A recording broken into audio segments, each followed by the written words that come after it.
अस्सलाम वालेकुम। सियाणे कहते हैं वेले तो वंगार भली भी इतों मुंडिया ने अपने मुल्क का जहाज समझ के वो टिकट लिया PIA दियाँ।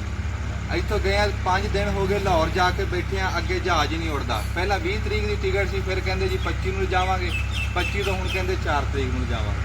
पैसे भरे हुए टिकटा के गाह लैके नहीं जा रहे मुंडिया में। वो कहते जी PSO तेल नहीं दे रहा भी सानू इस गल का ठेका भी वो इतों लाहौर 5 दिन का खर्चा कोई गरीब बंदा चक सकता।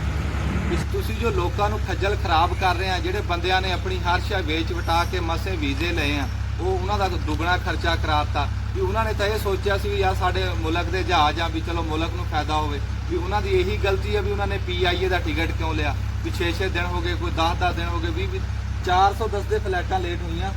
किन्नी दुनिया जी खज्जल खराब हुई हुई। इन्हों हर काम का ना जो बहुता सियाणा होवे ना काम उदों इदा ही होंगी है भी तुम टिकटा ही ना कराओ जो थानू अपने हालात देखते हैं।